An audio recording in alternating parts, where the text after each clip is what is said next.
বুধবার ছিল নিয়োগ দুর্নীতি মামলায় অন্যতম অভিযুক্ত সুজয় কৃষ্ণ ভদ্রের জামিনের মামলার শুনানি।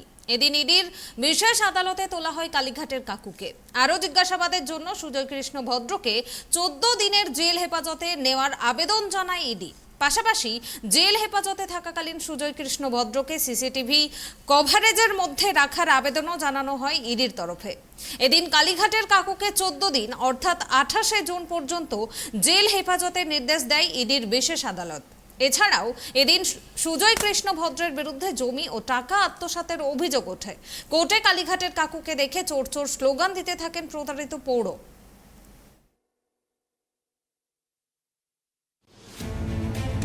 নতুন করে অস্বস্তি বাড়ল সুজয় কৃষ্ণ ভদ্র ওরফে কালীঘাটের কাকুর।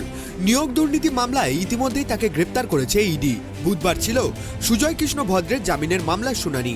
এদিন ইডির বিশেষ আদালতে তোলা হয় কালীঘাটের কাকুকে। সময় মতোই সুজয় কৃষ্ণ ভদ্রকে নিয়ে আদালতে হাজির হয়ে যান ইডির আধিকারিকরা। কিন্তু কোর্টে ঢোকার সময় দেখা দেয় বিপত্তি। সুজয় কৃষ্ণ ভদ্রের বিরুদ্ধে জমি ও টাকা আত্মসাতের অভিযোগ তুলে কোর্টে প্রবেশের সময় কালীঘাটের কাকুকে দেখে চোর চোর স্লোগান দিতে থাকেন এক প্রৌঢ়। সুজয় কৃষ্ণ ভদ্রকে বুধবার যখন সিটি সেশন কোর্টে ইডির বিশেষ আদালতে নিয়ে আসা হয় তখন এক প্রৌঢ় তাকে দেখে চোর চোর বলে স্লোগান দিতে শুরু করেন।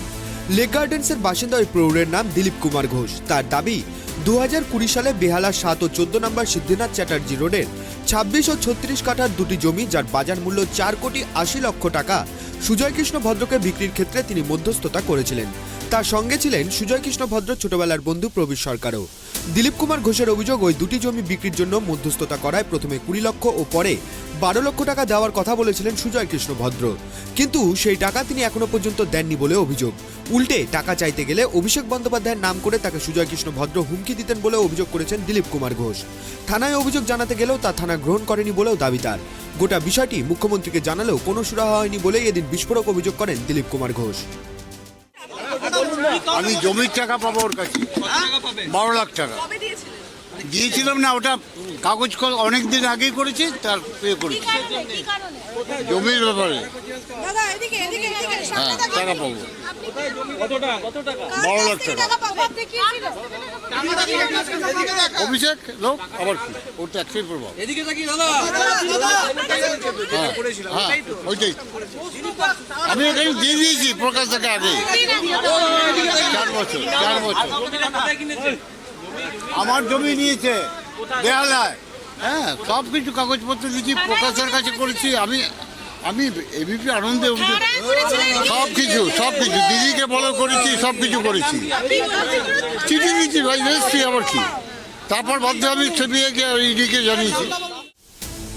পরবর্তীতে এদিন পুলিশের হস্তক্ষেপে পরিস্থিতি স্বাভাবিক করে সুজয় কৃষ্ণ ভদ্রকে নিয়ে আদালতে প্রবেশ করেন ইডি আধিকারিকরা। এদিন সুজয় কৃষ্ণ ভদ্রের তরফে আইনজীবী সেলিম রহমান সুজয় কৃষ্ণ ভদ্রের বয়সের কথা ভেবে ওনার ইডির সাথে সহযোগিতার কথা বিবেচনা করে অন্তর্বর্তীকালীন জামিনের আবেদন জানান বিচারকের কাছে। পাশাপাশি সুজয় কৃষ্ণ ভদ্রের অপর আইনজীবী জাকির হোসেন জানিয়েছেন, সুজয় কৃষ্ণের ভয়েস রেকর্ডিং এবং জেলে জিজ্ঞাসাবাদের বিষয় যোগ করেছে ইডি। পাল্টা এদিন ইডির আইনজীবী ফিরোজ এদুলজি দাবি করেন, এটা classical case of money trail. মোট 100টি অ্যাকাউন্টের খোঁজ পাওয়া গিয়েছে। ইডি সূত্রের খবর, এই 100টি অ্যাকাউন্টের মাধ্যমে কোটি কোটি টাকার লেনদেন হয়েছে। তার মধ্যে 4টি অ্যাকাউন্ট সুজয় কৃষ্ণ ভদ্র সংস্থার নামে।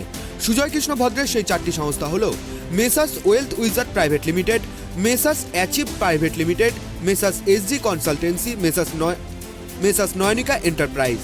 এছাড়াও সুজয় কৃষ্ণ ভদ্রের একটি ট্রাস্ট রয়েছে, তার নাম বাংলার বন্ধু। 10 কোটি টাকা হাওয়ালার মাধ্যমে ঢুকেছে মেসার্স ওয়েলথ উইজার্ড কোম্পানিতে। সেই টাকা রিয়েল এস্টেটে বিনিয়োগ করা হয়েছে বলে জানা গিয়েছে। এছাড়াও নয়নিকা এন্টারপ্রাইজের অ্যাকাউন্টের মাধ্যমে 1 কোটি টাকার নগদ লেনদেন হয়েছে এবং সেই টাকা দিয়ে 80 কাঠা জমি কেনা হয়েছে বাংলার বন্ধু ট্রাস্টের নামে।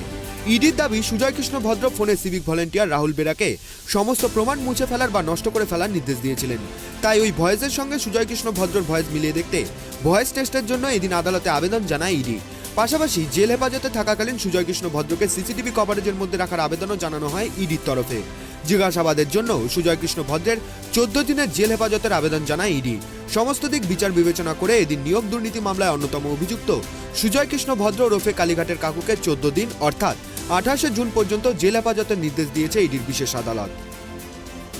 রিমিক মাঝির রিপোর্ট, ট্রাইব টিভি।